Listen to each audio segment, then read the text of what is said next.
here we are once again with the Best Book Club, the podcast where I talk about whatever I feel like relating to literature.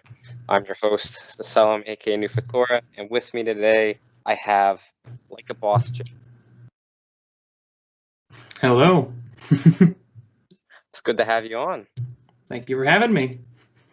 Of course, I always like talking to people that I haven't before. It definitely gives me a wide range of viewpoints and opinions on different aspects of the community or whatever literature we're going to discuss.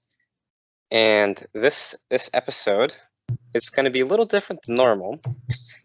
This episode is not specifically about any one story. It's more about an idea. And this idea is how fan fictions vary from the source materials that they represent. So, based off of that, is there you mentioned in our chats before this that Tigress is one that really stood out to you. Yes, I was. I saw that one of your favorite visual artists looked like the Killer WC, and I thought, hey, let me get something topical. And looking into it, I found that Tigress is a character that, in her depiction in a lot of the stories or art, but we'll talk about just stories for now. It's very, very. She's on both sides of the spectrum in terms of where she would land if you were describing her character. And I thought, hey, that's an interesting topic. It's interesting. That is really. I mean, before this, I knew about the Killer WC and like how his sort of mascot character is Tigress, but I honestly had no idea that Tigress really had such a popularity and such an appeal to so many different people. Just people writing. I didn't even know. I'm not really a follower of fan fictions. I just sort of stumble across a few here and there that are written decently, or the art is really great for it. What examples do you know of any like examples of Tigress showing up in fan fictions for any listeners to go read or something?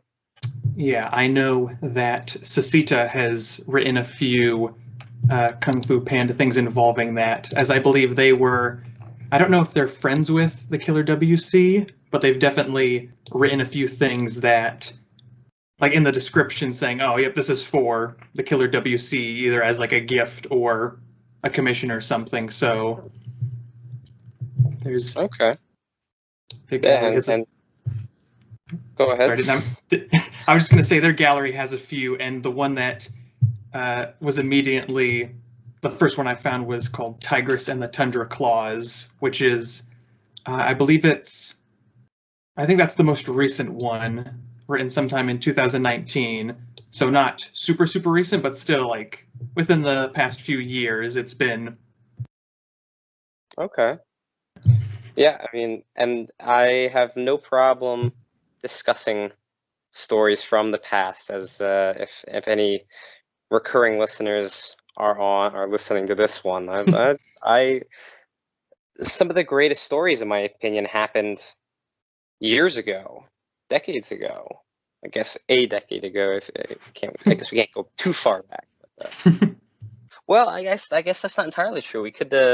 It's 2021. The community, quote unquote, officially became a thing in 1997. So that is over 2 decades there. That's pretty crazy. I'm just thinking about that. So much different content was made, but some of the, when I was trying to think of like fan fiction portrayals of famous characters or just characters from works of fiction, or I guess real life depictions wouldn't really count. And some of the most famous Wedgie girls, as it were, in the community are Hinata, Sakura. I know Raven, Starfire, Harley Quinn is sort of becoming one, and they definitely are 100% focused on Wedgies. There's not, as far as I've seen in stories like where is it? Like Jinx Titans by Saseda, which features Jinx and Raven from Teen Titans. It's definitely all about Wedgies. And just stories like that. But there's a fan fiction that I found that was fantastically done, and it almost didn't feel like a fan fiction. It felt more just like a continuation of I can't think of what the right term is, but the source material. That's what it is. And one that I actually did a podcast on already. There. The Office Wedgie Wednesday. In case anyone didn't listen to that, that was really well done. The characters were it felt like they were actually. It felt like it was actually written by the writers who did The Office. So it is interesting just looking at, I guess, sort of the difference in quality when you're looking at different fan fictions. Do you have any thoughts on that? Yeah, there's definitely a range of in terms of keeping it to the source material versus hey, here's the Wedgies. Oh, let's just roll with that. There's I know it seems a lot of times some people, if they're already familiar with the story, they might sort of gloss over stuff and just sort of, okay, I'm familiar with it, so let's just get to the good part, which for people that aren't familiar with it is usually a Yeah. Yeah, it can definitely be very weird when someone who's just like a casual fan of whatever the source material is, they had no idea that anything else existed for it, and then they look up, say, something about, like, they look up Naruto and they find a Wedgie story featuring Hinata art about her, and like, what the fuck is this? What's going on here? It can definitely be a little jarring to find that, but I guess that does kind of bring a good question to the front line, is like, what, if any, kind of balance should there be between the interests of the person writing or creating the fan fiction, and like how much of it? I'm really thinking of this question as I'm trying to say it. What kind of balance should there be, if there should be any balance at all, between the source material and everything that goes along with that, the original ideas, themes, and thoughts, and that kind of thing, versus the interests and purposes of the person making the fan fiction? I know one. I forget. I think it might have been the Tomahawk Chopper. I forget if that's still what he's going by, but I remember one time he mentioned something about, it might have been on one of Hans's podcasts. There's a lot of podcasts lately. Yes. He had mentioned something about Danganronpa fan fiction and how he prefers the fan fiction since it has what you're getting into with characters, in terms of, okay, at the very least, in the fan fiction, the character should have sort of their core identity. Like, it doesn't need to have every single, they're constantly referencing events in their story, but at least here's them as a character, just sort of put into a new situation. Yeah, I'll go for it. Oh no, it was a new situation, and that situation being, as I like to call it, shenanigans, to fully encompass every like, even if it's just the general humiliation. That's yeah. I remember listening to that, and I thought Yeah, it's a very interesting thing to think about. It's I'm I'm not entirely sure how I feel about it, but I think I would say that I think there should be some kind of balance, at least, between what the source material and what the person wants to do with it. I think it's sort of, in my mind, what's the word? I feel like this is the most recurring thing on my podcast, is I always forget how exactly to describe something. It kind of feels like it's. I guess the best way is, like, it kind of feels like it's stealing from the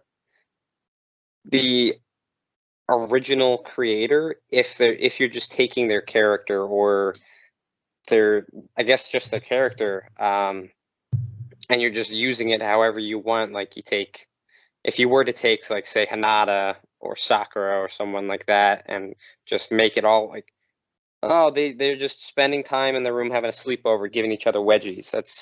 That feels nothing like the original. I feel like the source material. It's, at that point, it's basically just two new characters that just happen to be named Hinata and Sakura in my mind. I definitely think there should be some kind of balance. Whether that's writing it like with The Office Wedgie Wednesday, making it just in the style of the source material, and sort of making it feel like it was already part of it. I think that I love seeing that. Like, when people are able to do that, it's sort of like, it brings to mind the phrase, imitation is the sincerest form of flattery. And that's definitely how I feel about it. I think the closer someone can get to the original quality of the source material, I think the better it turns out to be.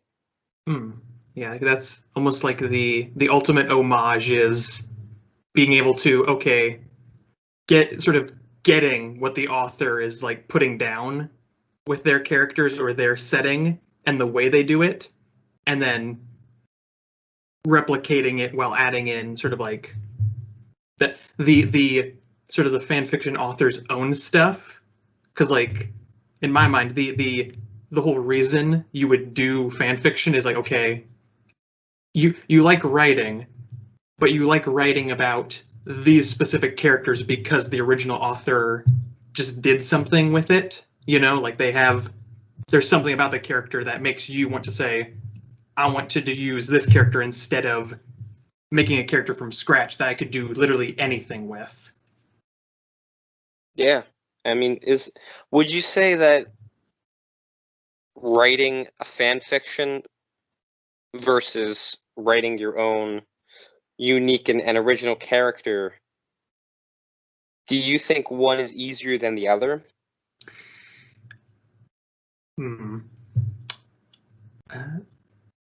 As I will say, as someone who, I've written a few private commissions for people that I just never got around to posting, and I need to clean them up sometime and post them. Make sure they're a bit dated, because I did write them in the past. But I would say it is easy to write pre-existing characters, because at the least you need to do is just like, oh, I want to write Hinata.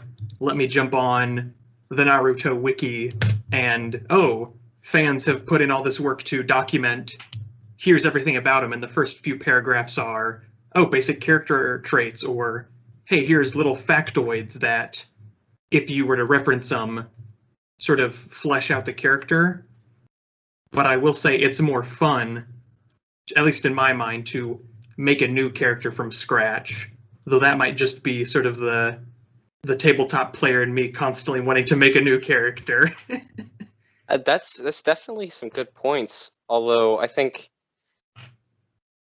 it is tough to say, but I think writing a fan fiction, and especially if you're trying to actually do it in the same style as the source material, I think in some ways it can be harder than creating your own character and writing them, because like you think like there's when a person creates some kind of work and they have characters in it, they have all these ideas and notions about who that character is, and sort of just things in their head that are never spoken or never conveyed to the reader, but it's always in their head. Is like this, it's sort of like their own, it's like the author or writer's headcanon, if you will.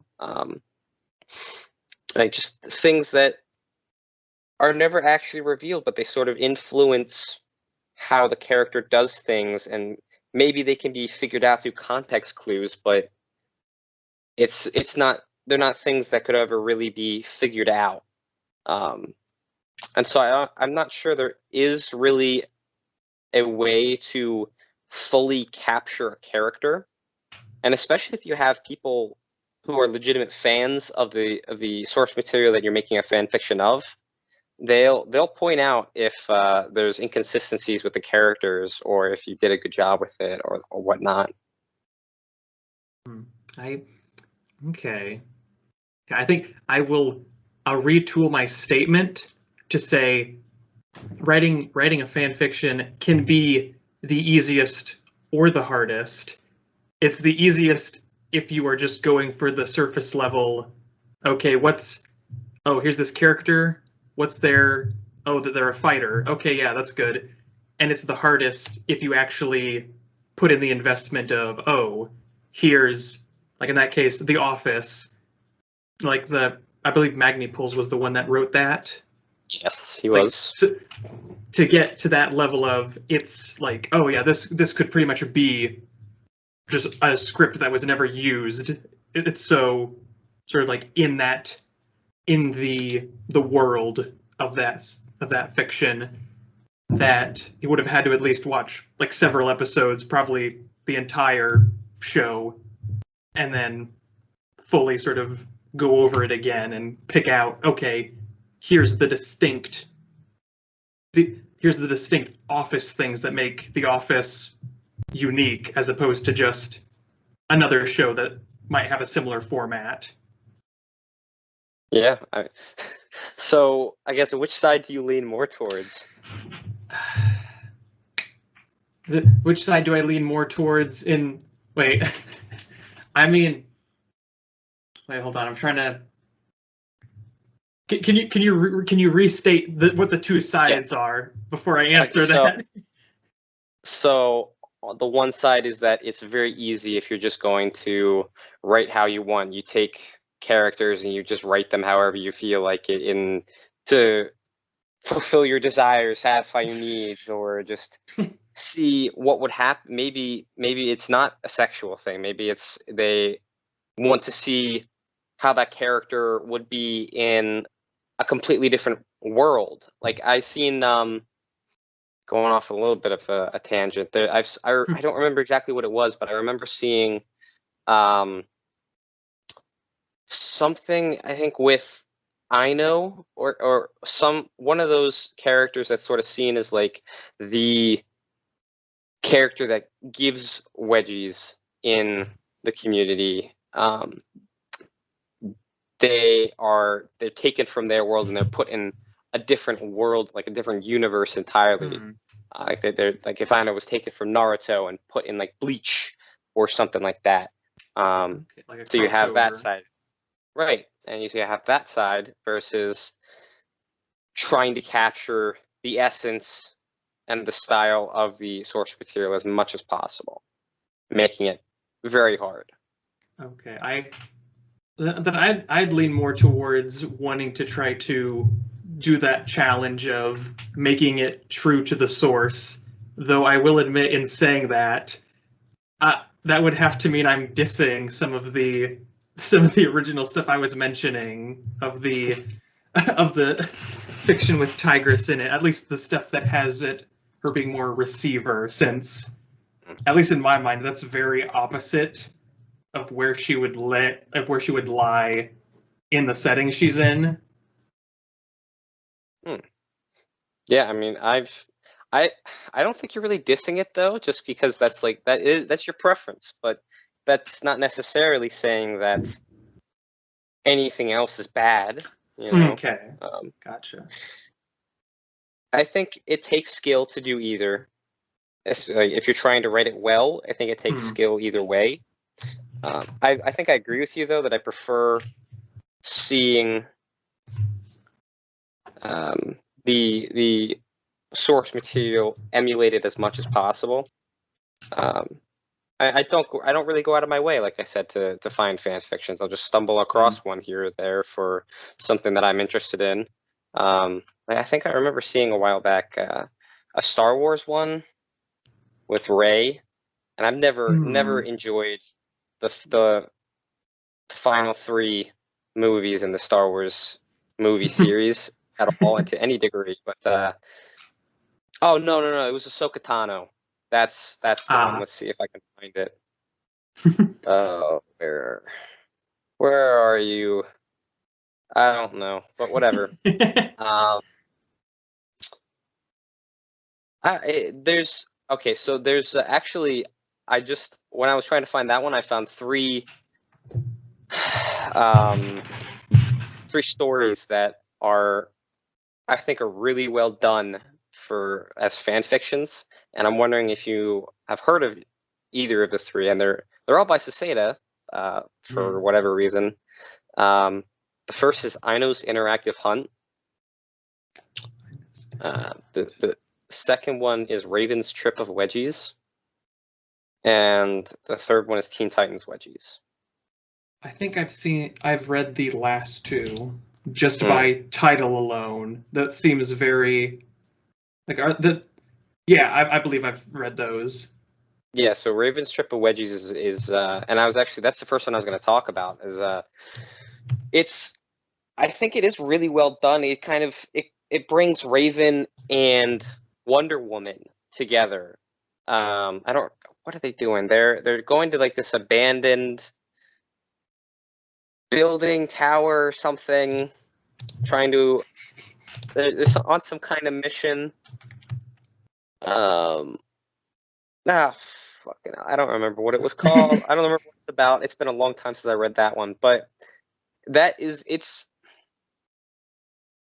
one of the only works that I've seen where it's not just one universe of characters.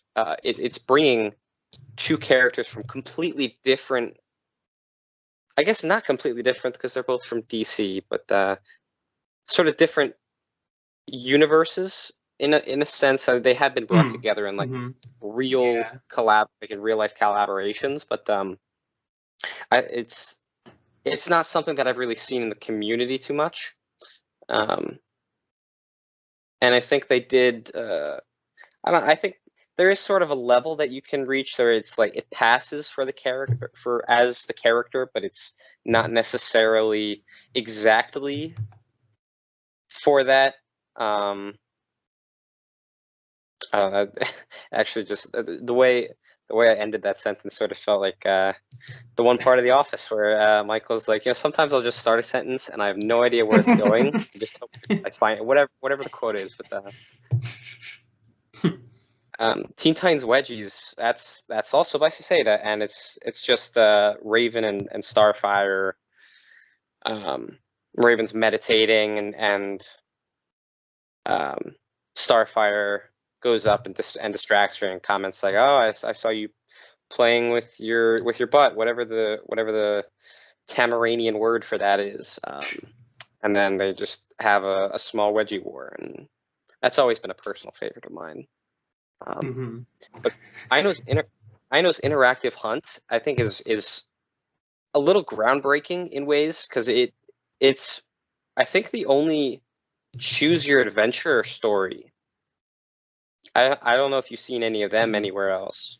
I could have sworn I've seen one or two elsewhere, but I can't remember off the top of my head. So I'm going to have to say you are correct in saying it's the only one. The only one we can remember. So that's what matters. Yeah, I've never actually tried to do one, but I know from just talking to other people about it, and even just reading it and seeing all the different ways that the story could go, and just looking at the length of this, it can get very, very hard and intense to write a choose your own adventure, because you have to keep track of so many different storylines.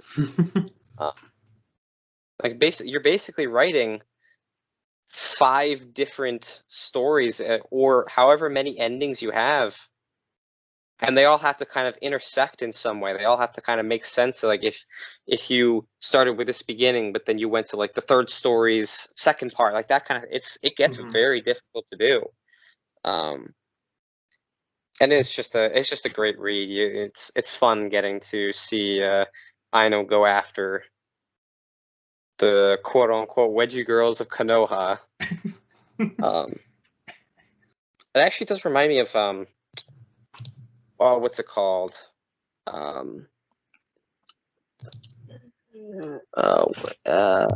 I think this is the one. It's Black Mirror Bandersnatch. Have you ever seen that? Black Mirror Bandersnatch. That's the name of the story, Black Mirror Bandersnatch? It's a movie.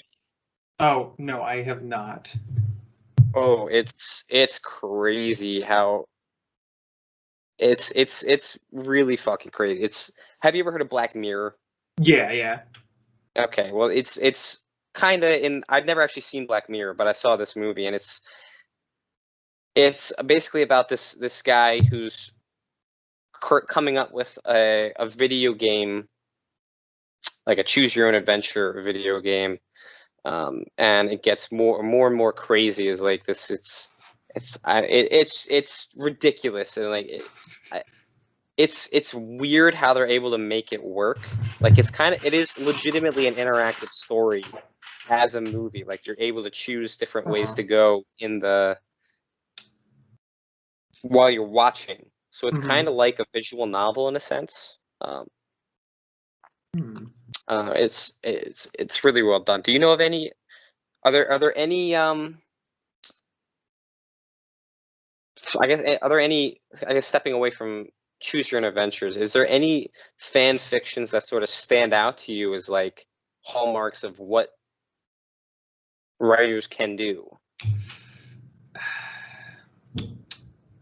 I'm forgetting off the top of my head. I know there was one fanfic that was like that I had as like my this is solid, but I do know one that is the exact opposite of that. It came to me, and I think have you mentioned stuff about Harry Potter before? Potentially. Okay, if you like that, then this is I love Harry Potter. This is not community related, but this is Harry Potter related. I believe there was a fanfic that someone at some point in one of the servers mentioned called My Immortal. That is like, have you heard of this? The name sounds familiar. I don't know if I'm just remembering it because it's the name of a famous Evanescence song, or if I actually know about it. But continue. From what I could glean from the Wikipedia page, it was like a 26-chapter Harry Potter fan fiction that was like the dictionary definition of how not to write a fan fiction.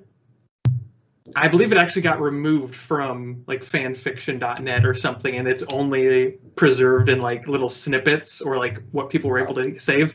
And it's the classic character names are misspelt everywhere. You have a new character that just so happens to potentially be a self-insert based on various qualities of the character, and I don't know, it was I got a good chuckle reading through the description of that. I'll have to send that to you, and you can let me see if I can find it. I'm very interested because I don't really look at fan fiction. So I guess what is how would you define a fan fiction, and how would you define a good fan fiction?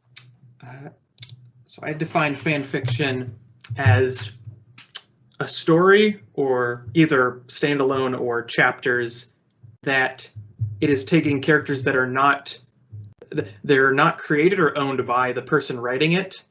So you're not like the if it was, okay, you're a Marvel writer and you're given a character, that's not a fan fiction because you're like legally, you're within, like the owner of that character, of those characters are saying, write a thing for us.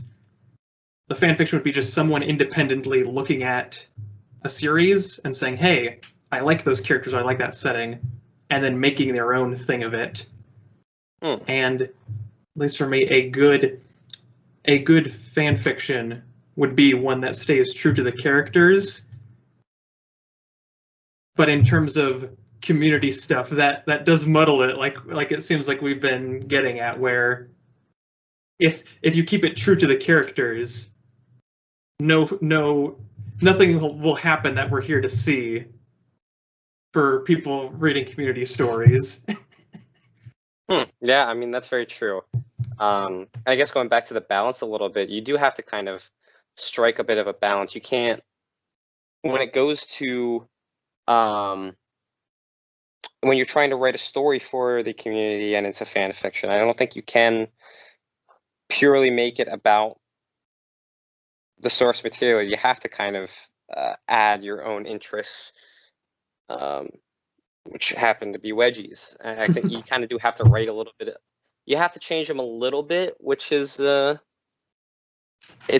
can be very difficult to do. But again, with the Office Wedgie Wednesday, I think it's entirely possible, just looking at that story and how they were able to basically like naturally slide Wedgies into a storyline for an episode, and it doesn't feel jarring. It feels very natural, as if these characters would actually react to that. So I guess it kind of, if I was trying to define or qualify what would make a good Wedgie fan fiction, I think it would have to be something like you're able to introduce Wedgies as like, how would these characters react to them as normally as like as true to character as possible. Mm-hmm. Go ahead. I think some of the stories that you, at least the one that I am most familiar with the Teen Titans one specifically, because it has been a hot second since I've read the Ravenstrip. If I recall, they did the classic thing of Starfire being clueless and basically just taking that character quality and translating it over into, oh, they're clueless about this specific thing, and that sort of gets the ball rolling of, okay, why would this ever show up? Oh, there's a misunderstanding. She thinks this is something else. Or does that, because you get what I mean. Yeah, I think so. That actually makes me think of something. Wow, that is just a complete nonsense string of sounds. When I see Starfire in the community, it is sort of, there are definitely a couple of tropes that are used for her to sort of make sense as why she's giving Wedgies or getting Wedgie, and one of them is definitely that cluelessness. So I am curious about, like, are there any other sort of tropes that you've seen with major, like, characters that have been continuously used in the Wedgie community? But like, I guess that is the question. Like, what have you seen? Are there any other tropes that you've seen? Okay, for one specific to the community, I know clueless character, that's one. The prankster, since like that's just the shoe-in of, okay, which character would likely do this? Hey, someone that is like their gimmick in their original series is, oh, always pulling pranks. Let me think the sort of I don't know if it would be Prankster, but like the semi, like the malicious actor of like essentially like the character where they're on screen and they have just that sort of rivalry of they may not be a bad guy, but the main character or a character just hates them because they're like, oh, it's that person. Like that's those three I've seen as like ways of a character somehow bringing it into a story. So in a mostly organic way of, okay, yeah, it makes sense that the clueless person would see that and not know or bring it up as a, oh, this is a new thing. I've never seen this before. The trickster pulling it or the bitch character popping up and be like, oh yeah, they'll hate this. Yeah. I think those are all pretty accurate. I've definitely seen all of them in not even just fan fictions, but in Wedgie stories in general. Mm-hmm. When we're looking at like characters that are repeatedly used, like Hinata and Aino and Raven, Starfire, whoever else. Starfire's kind of defining quality is the cluelessness when it comes to our community. Are there any other sort of things that I guess you've seen as like defining characteristics of these fan fiction characters? I can't off the top of my head. I'm blanking on defined characteristics, but I did just think of something that you listing all of those off in very quick succession just gave me a light bulb about. Mm-hmm. Even if a character is not, like I know in like Teen Titans, Raven is very serious. You wouldn't think, okay, yeah, this character would not be involved in this stuff. Why is this? Except, I mean, canonically, she did it once. So ignoring that small thing that destroys my whole argument. A lot of it, I think, is also just characters that the writer grew up with, because a lot of the sort of all the characters in Naruto or Teen Titans, those are all shows that I think it would be safe to say people writing watched at some point, like a few years back, and so sort of that's on their mind of, hey, that, like the classic cartoon crush kind of thing. Mm-hmm. I think but like I said, that might not quite be what you're thinking of when you're saying like character types, but that was just an observation that my brain made. Yeah, and that's the beauty of what I'm trying to do here is like I don't want to make this an interview. I'm not talking to you. I want to talk with you. I want to just whatever we think about is what we talk about. Do you know if there's a reason that can you see any specific reason as to why some of these characters are so continuously used and are such major quote-unquote wedgie girls in the community? Like Hinata is probably the best example that I know of. I think part of it is for some characters, it's just the sort of, oh yeah, that would totally happen to them if sort of wedgies showed up in their original series. Whereas other ones, I think, are a lot more sort of one person sort of has an idea of, okay, here's this. And then other people that sort of have a similar idea, sort of it turns into hive mind is super extreme, but like that idea of, oh, it's in everyone's mind. And when they see someone else use it, it sort of reinforces that idea for them of, oh yeah, I thought it'd be cool to see this character in that situation. Oh, I'm reading this story and like, oh, scroll down and it's like, this has been viewed. Like I'm trying to look on the Teen Titans one, like, oh, 51,000 views on that, though that is an older story, but like, let's just go with favorites. Oh, 262 people seem to agree with that, and it sort of has staying power. That's the most succinct way I can sort of describe it. Yeah, I agree. And I think to a certain extent, it sort of is a, I don't know, I think I kind of fall on both sides of it, whereas like I kind of see it as like a cop-out in some ways, like, oh, this character's there's already kind of these, in a way, it's kind of like this is the character from the source material, but it's our own character now. Like this is the Wedgie community's Hinata. It's not the same Hinata from Naruto. It's the Wedgie community's Hinata, and so she has all these different characteristics. The most prominent being that she receives wedgies all the time. That's a hallmark of how we've incorporated her. But at the same time, it's also, I think,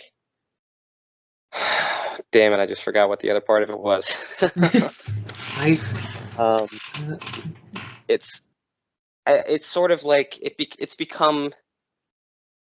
been in this community for long enough. These characters that it becomes like a.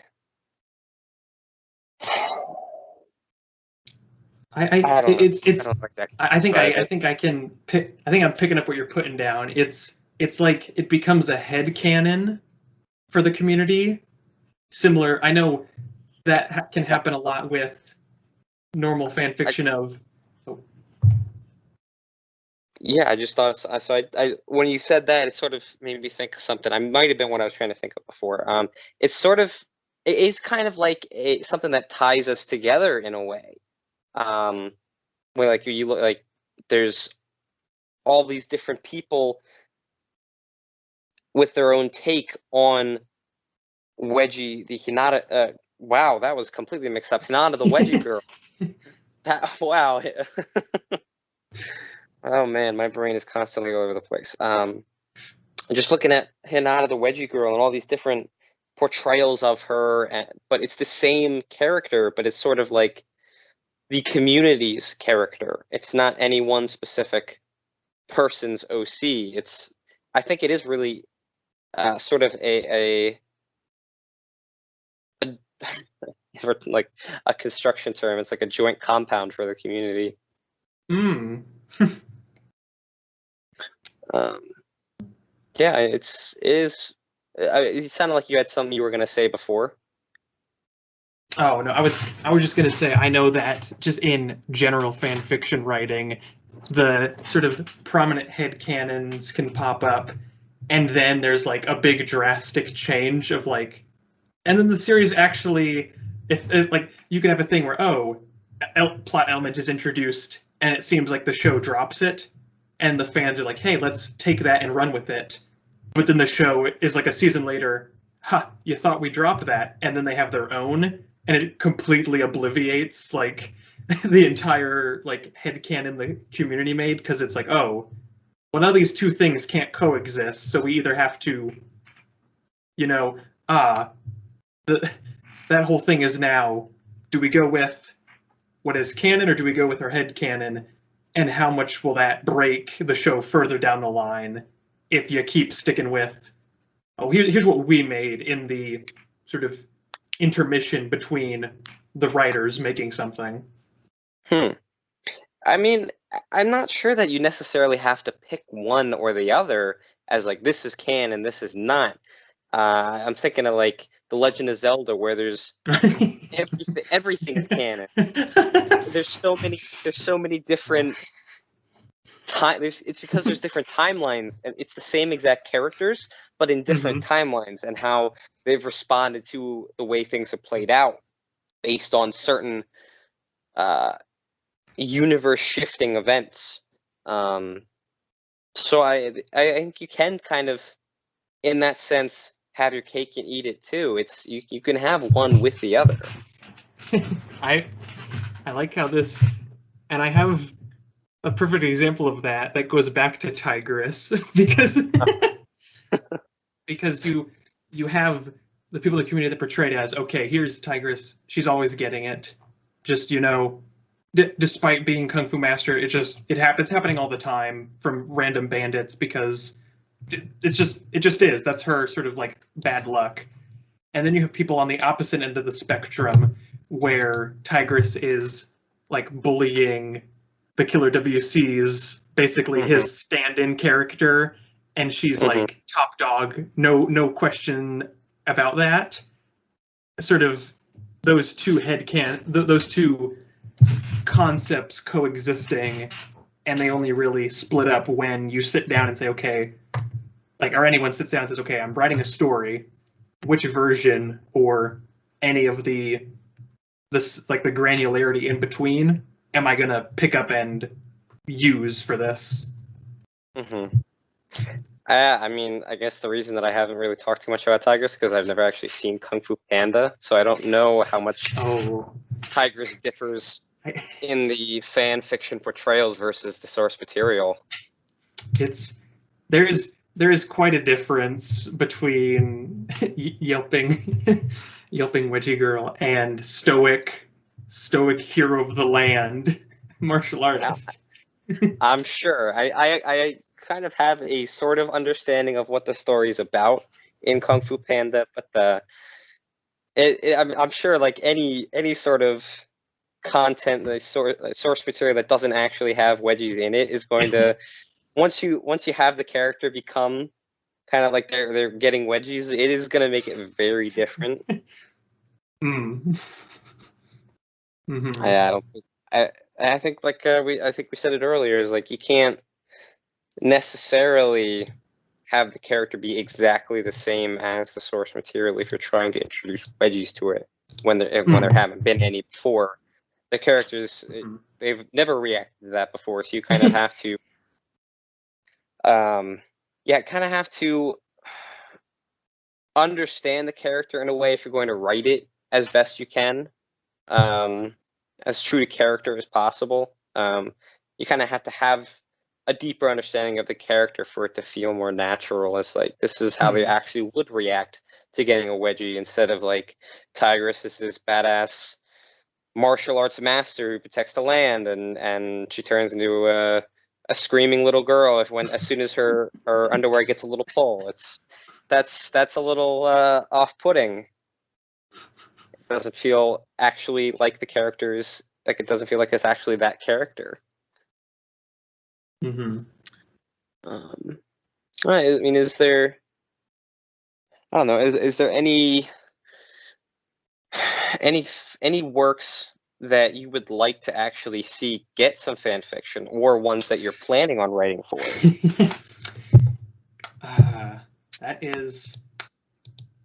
That is a question and a half. I have a laundry list of things I'd like to write stuff for. Let me tell you, I'm just bad at it. yeah, you and me both. Yep, I come up with the ideas and then forget. I'm like, oh, that's a cool idea, and I look and I'm like, oh wait, I have to write it. Oh no. Yeah, I think that is sort of a hallmark of like a good writer in the wedgie community. They barely post, but they have all these ideas that they want to get to. Are there any that you would like to see get fan fiction? I know off the top of my head, while I stall a little bit and quickly try to see if I have anything in my writing folders of like my idea journal. I know off the top of my head, as a very broad,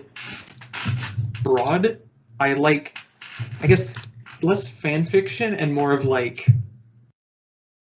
using the same universe, anything that has like D&D elements that it's clearly straight, oh hey, they're referencing things from the basically the official setting, which is sort of, the very, it's still open, but you still have distinct, hey, this is what a mind flayer is. There's no two ways about it. They're that's what they are, and everyone sort of running a game in that setting sort of accepts, okay, yeah, this is like the definitive, like the beholder, like the big thing with like the central eyeball and like all the little eyes around it. If you say that, everyone's like, okay, yep, that's what that is. No one's going to argue that. I like the sort of that, just that setting of Faerun, and it's fantasy and stuff's kind of all right, but there's a few monsters. So it'd be nice if a hero showed up or something. Like I like that. So I mean, so it sounds like you are pretty big into D&D. You you do campaigns and that kind of thing. Indeed, I do. I do D&D as well as a bunch of other tabletop systems, but I say D&D because it's the one everyone knows, so I can just be like, oh yeah, you know, like D&D, and they'll be like, oh yeah, I get you, you roll dice. Yeah. Okay. So I'm curious if I guess technically it would be okay. So here's a question. Anytime that there's like certain characters and creatures and items and things like that are this is like that they're in the rule books or they're like this is always in the D&D universe. These things are always there. Dragons, orcs, goblins, what have you, swords, that kind of thing. Do you think that each time a group of people makes their own campaign, would you consider that a fan fiction? Ooh, that is. I would have to be inclined to say yes, though that's a tough one because like I'd have to say crossover fan fiction because I know even people that play it 100% like by the book, there's still some level of you're bringing your own sort of, hey, here's this cool little idea I had, and popping it in there, and that cool idea could have been, hey, what's that cool thing that they do in Naruto where they wave their hands around and cool ninja magic happens? Like, if you introduce that element into like a D&D as like, that's how the magic works, in a sense, that is sort of crossover fanfic. So I would have to agree with you that, yeah, that's every D&D game is a fan fiction of Gary Gygax's story. That's sorry. Oh, that's fine. Have you or would you ever consider doing a D&D campaign that has Wedgies in it and then writing it down, like what happens as a story, and then posting that? I mean, I've already done half of that. I've run games with like Hans, Shadow Melder, Mystic Man, and Chaos Recon. I've run like one shot, so not full on campaigns, but just, hey, we're gonna sit down 3 hours, 4 hours. By the end of it, we've told basically one small story, closed loop. I've done stuff like that. And recently I had Kung Fu Panda on the brain because I just finished an entire, like, I think 3-month-long campaign with some people that sort of had shenanigans. Like, it was spread out over like all that. So like that was meeting like once a week, maybe, if everyone was free. So not like, it was spread out, and I was able to like, I've definitely toyed with the idea of, hey, what if I recorded one of these? Because I use a thing called Roll20 that's basically a imagine like a visual aid of, here's your map, here's your tokens, basically the like Stranger Things, oh, we've got this game board up and all these little dice and all these miniatures, except digital. And I'm like, oh, what if I recorded that and just like live streamed it or put it on YouTube? Like, and I've gotten some feedback on it, but I'm always like, is that just the dumbest idea ever, or is that like not dumb? That's usually how I ask the question.